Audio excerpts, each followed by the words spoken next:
But the other point of outrage in Washington today was the arraignment of Trump's former FBI chief turned enemy, James Comey. At Trump's command, Comey has been indicted on charges related to authorizing a leak of classified information, even though investigators found insufficient evidence that he leaked classified information. And the prosecution's lead witness says he never leaked classified information. Other than that, though, lock him up. Trying to tell the public we're in a massive misinformation campaign. The president himself tweeting out AI videos of fake news reports on healthcare. This is really dangerous and it's really hard. And I cannot express to you the concern and the absolute bafflement and fear of our European allies asking me, is this stuff really going? The power has a strange way of revealing itself the moment it starts slipping away. When influence runs low, the volume goes up. Trump calls it leadership. Kimmel calls it a live performance, with a teleprompter allergic to grammar. Walz watches the spectacle like a teacher grading a blank essay proudly labeled innovation. Somewhere between politics and improvisation, America found itself with a president who treats governance like a TV pilot that never ends. Each scandal becomes a plot twist, each controversy a cliffhanger, as if the nation's future were written in episodic seasons. The line between policy and performance disappeared the moment ratings became the only measure of success. Trump wants that Nobel Prize so bad. I've seen a lot of Oscar and Emmy campaigns, but no one has ever vied for an award more vigorously than our Dalai Lama. Obama got a Nobel Peace Prize. He didn't do anything. They gave it to Obama for doing absolutely nothing. He got the Nobel Prize for doing nothing. They should give me the Nobel Prize. Everyone says that I should get the... And I am going to challenge him. I mean, my God, we've got the White House threatening investigations in jail time because an escalator stopped. Walk up the damn stairs. This stuff happens. This is life. Do not normalize this. Kimmel begins where Trump's story always starts, with a declaration so grand it dares logic to keep up. The economy is flawless, the borders sealed, the world jealous. Reality doesn't matter. It just needs better marketing. When facts misbehave, they're the problem, not the slogan. Walz shakes his head, having seen confidence before, but never the kind that survives a storm of contradiction. Trump built his image on concrete and catchphrases, but his greatest construction project might be the scaffolding that props up his legend. Behind every speech stands a structure made not of steel or stone, but of certainty, so loud it drowns out truth.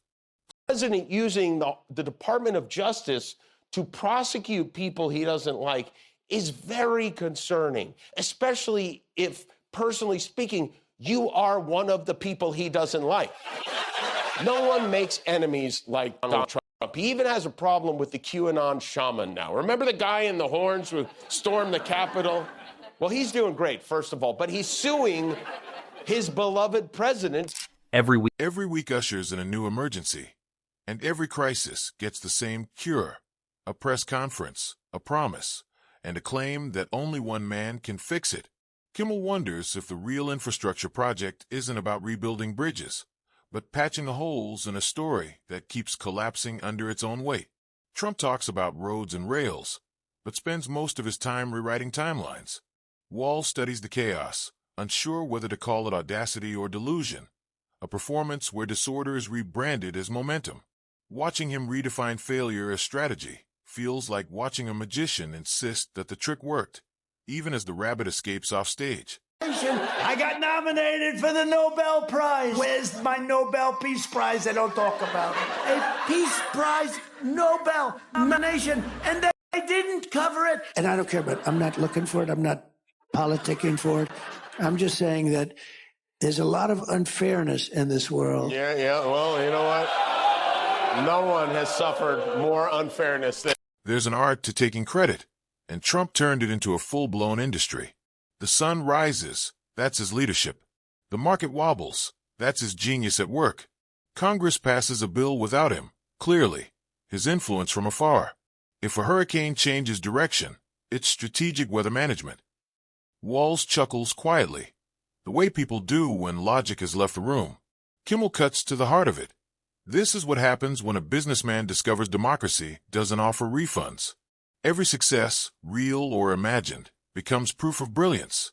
Every failure, someone else's fault.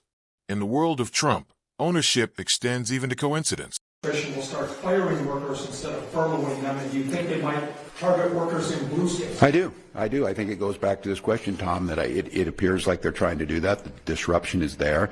The willingness of the Speaker of the House to blatantly, I have seen Fox News even correct this issue, that trying to tell the public we're in a massive misinformation campaign. The President himself tweeting out AI videos of fake news reports. The world leader.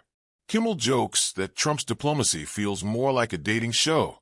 Dramatic exits, surprise reconciliations, and everyone pretending the relationship is fine. Walz compares it to coaching a little league team, where one player insists the scoreboard is fake simply because he doesn't like the score. Negotiations turn into spectacles, and treaties sound more like taglines. In Trump's world, every handshake is a contract, every smile a photo op. The substance is secondary. What matters is how it looks on camera. Why are you suing Donald Trump? Because he's out of his ding-dong diddly mind.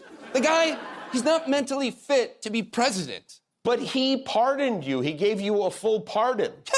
Ipso facto. Does that sound like a guy making rational decisions? I mean, I'm wearing horns and whacking it at the library. Okay, but... Walz wonders aloud how long a government can run on improvisation before it forgets the script entirely. What makes it surreal isn't exaggeration. It's the sincerity. Trump believes every word. To him, conviction itself turns fiction into truth. Kimmel calls it wishful legislation. Walz calls it leadership by repetition. The rallies never ended. They simply changed their stage. Each one still follows the same choreography. Proclamation, applause, grievance, applause again. Kimmel calls it energy recycling, a nation recharging itself through outrage. Walz says it's what happens when civic engagement becomes crowd participation. The slogans remain unchanged: loyalty before logic, enthusiasm before evidence. Every president leaves a legacy. This one leaves a catchphrase: Make America Great Again, though no one agrees on which again he means. Kimmel quips that if nostalgia were an economic plan, the nation would be debt-free. He's had it hard, guys. He's had it really hard. He claims he's not politicking for the Peace Prize, which must be why the White House posted this very subtle message calling him the Peace President. The Peace President is sending a platoon to invade a yoga studio in Portland right now. This is all you need to know about how we're being perceived around the world. Norway braces for Trump's reaction if he does not win the Nobel. Says, eventually teaches people to stop caring. That's the trick. Drown truth in spectacle until apathy looks like peace.in hearings and headlines. The absurdities pile up. From border officials caught with cash to prosecutors chosen for their beauty pageant resumes.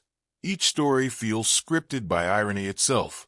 Kimmel quips that Trump casts his legal team like a reboot of Suits. Walz sighs. When performance replaces purpose, truth becomes optional. This isn't lying. It's living inside a self-written myth. Every photo, every camera flash becomes validation. Kimmel calls it a feedback loop of confidence. They don't dismantle him with insults, but with perspective. Their satire lands because it mirrors reality. Absurd, heavy, undeniable. The joke stopped being funny the moment it started being normal. In the end, fatigue replaces fury. History will remember this presidency not for what it built, but for how loudly it insisted it couldn't break. Walz imagines future textbooks, treating it like a case study in unchecked confidence. One day, students will read about tweets the way we read telegrams, relics of a time when attention was mistaken for authority. And when the laughter fades, the final image lingers, a leader still performing to an audience long gone. The stage lights dimmed, the set abandoned, yet he continues the act, rehearsing lines no one asked for. The applause exists only in memory, but the conviction remains unshaken. Kimmel doesn't need a punchline. Walz doesn't need a closing argument.